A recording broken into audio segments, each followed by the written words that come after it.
Good morning, everyone. Myself, Dr. P. Samuel, Assistant Professor of Biotechnology of Ayya, Nadar, Janaki, Ammal College, Sivakasi. So, I welcome you all to this tutorial on thin layer chromatography, which is in an elective paper called Biophysics and Instrumentation. And this paper is for third year BSc students, right? So, with these few details, we will move on to the course.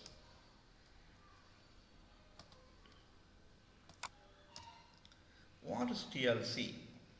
See, we can expand the term TLC as thin layer chromatography, and the technique was explained by Ismailov in the year 1938. So, it was explained in the year 1938 by a person called Ismailov. See, these two things are very, very important in objective questions, right? So, thin layer chromatography can be abbreviated as TLC, right? And particularly, this technique is used for separating non-volatile mixtures. I mean, the mixtures which are not vaporizable in nature are specifically separated by thin layer chromatography procedure. So to run a chromatography technique, we need two things. One is stationary phase, another one is mobile phase. And to build a stationary phase, we need a support. So what is a support? A support is a material which will carry adsorbent material, right? And the support are aluminum foil and glass plate. See, these are all the materials required for running thin layer chromatography, right? Aluminum foil and glass plate. Typically, a glass slide is more than enough to run a thin layer chromatography procedure. And in the case of either aluminum foil or a glass plate, it should be coated with inert material or an adsorbent material, and the material is either cellulose powder or silica gel or aluminum oxide. Silica gel or aluminum oxide. See, to run a thin layer chromatography technique, we ultimately need a supporting material, and the supporting material is either aluminum foil or a glass plate, which is coated with a powder, right? This coating is called as a stationary phase, which actually hold the sample, right? So this is quite important to run a thin layer chromatography procedure. So what is the principle, right? So TLC is based on a unique principle called affinity of the sample towards the phases, right? So it is based on the affinity of the sample, right? So what is affinity of the sample? Affinity of the sample is defined as the interaction, right? The interaction of the sample with the stationary phase or with the mobile phase, right? So the rate of migration in the sense, during the process of thin layer chromatography separation, the sample starts to move from its place where it is actually loaded. So this migration is influenced by some parameters, and one among the parameter is affinity, right? We should note down this. The word is very, very important. Affinity of the sample to the phases, right? For example, if the sample has strong affinity towards the mobile phase, it moves faster, since it is carried by the solvent. Since it has strong affinity with the solvent, it moves along with it across the stationary phase. So after migration is completed, right, the chromatogram has spots on it. So chromatogram is the record, right? And this is the record generated once, after the end of the migration process. Chromatogram is actually the record, right? So we should not forget it. So TLC is particularly used for separating samples containing complex mixtures. See, imagine an example. We are digging the soil for extracting gold, but gold is not as such present in the soil. It is mixed with various impurities. So what we are doing there, we are conducting some experiments, or we are following some procedures to extract gold from other impurities. In the same way, our sample also may contain different impurities along with the compound of interest. So it is our duty to separate the compound of interest from those contaminants. So for that, we are stick on to the procedure called TLC, right? But TLC is a preliminary procedure, right? Keep it in mind. So here I have given two set of diagrams, right? And one on the left side and one on the right side. And the major difference between these two diagrams are the place of sample loading. See, and this is a wrong method of sample loading, and this is the right method of sample loading, because the sample should be loaded far away from the solvent, because the solvent is readily reactive, right? Solvent is readily reactive with the sample. If the sample is loaded very near to the solvent, it readily mix up with the sample, and we should not get a proper result. See, so once the solvent reaches 3/4 level, right, we should stop the experiment, right?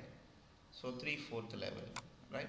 Once it reaches 3/4 level, we should stop the experiment. So for better results, we have to load the sample about 1.5 to 2 centimeters ahead of solvent level, right?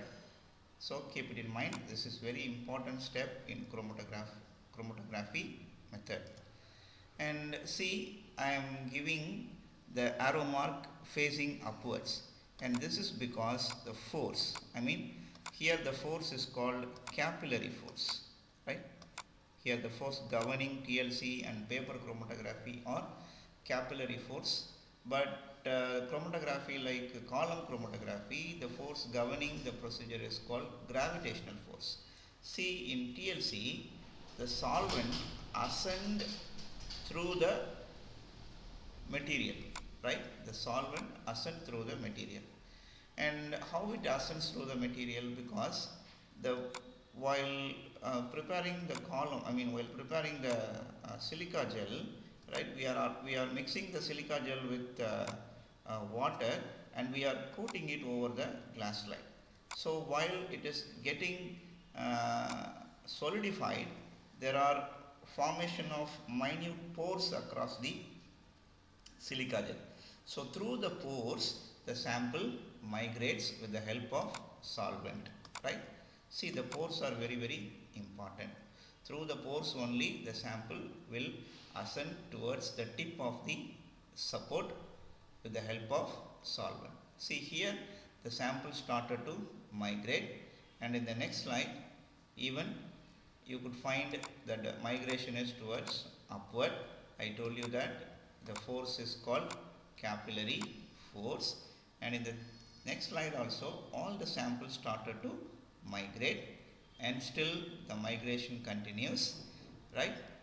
Once it reaches the 3/4 level, once the solvent reaches the 3/4 level, right, the experiment is stopped, right? Once the solvent reaches 3/4 level, it is better to stop the experiment. So once completing the experiment, we are calculating a value called RF value, or retention factor, which is nothing but calculating two things: distance traveled by the compound, I mean the solute, divided by distance traveled by the solvent front. So this is the formula used for calculating RF value. So this is what we are doing in thin layer chromatography. We are running the sample for calculating retention factor. Retention factor can be calculated by dividing distance traveled by the solute by distance traveled by the solvent front. And with respect to the procedure, we can use commercially available glass plates, but I recommend we can prefer glass slides in our laboratory. So it should be grease free, it should not contain any impurities. So wash the glass slides well, and it is coated with material like silica gel and aluminum oxide. Anyone else, right? Whether, I mean, either silica gel or aluminum oxide.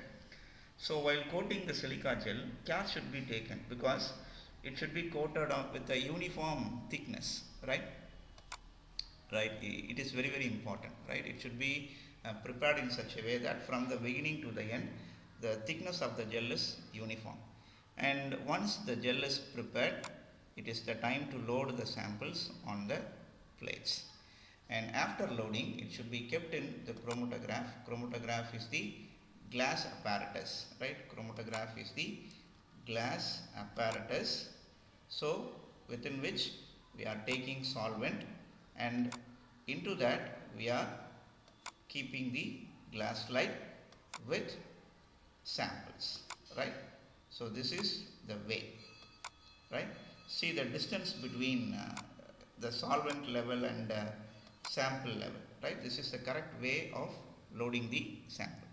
So once the migration is stopped, another thing you have to keep in mind that once after placing the glass plate into the chromatograph, we should close the jar because this will prevent the evaporation of solvent. Solvents are volatile in nature, that is why we are keeping the jar or in the chromatograph with the lid, L-I-D, lid, right? So after migration, the plates are transferred to iodine chamber for visualizing the spots. So in the absence of iodine chamber, we can go for UV hood. So either UV hood or iodine chamber will help us to locate the spots on the TLC plates. And this is a model which is kept from my PhD studies. See here, this is the glass plate, right?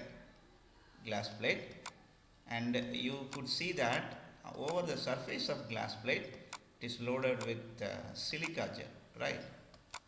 Silica gel, and the silica gel is holding the sample. The spots indicates the place of sample loading, right? Here you have loaded the sample. So through the experimental time, the sample migrates to the tip of the slide. The migration is upwards because as the solvent ascends through the silica gel, along with the solvent, the sample also move towards the tip. And on applications, TLC is extremely useful in qualitative methods. So TLC is not a quantitative procedure, it is a qualitative procedure, and it is used in clinical laboratory for taking biochemical profile, right, from the clinical sample. So clinical sample may be blood or urine. Even in the food industries, it is used to separate the adulterants, right? Even TLC can be used in cosmetics industry. So disadvantages, it is simply qualitative procedure, not a quantitative procedure. And the TLC, the length of separation is limited. See, you know that the length of the slide is around 10 to 12 or 13 centimeter. So this could not fractionate the sample effectively. Hence, TLC is limited to pilot scale experiments. It is not recommended for research, right? So hope we come to the conclusion. Thank you for watching the video, and I am very happy to fill your perception you are having with thin layer chromatography. And if you have any queries, please do mail me at drsamuelponpondian@gmail.com, and I am always available in these numbers. Thank you once again. Bye.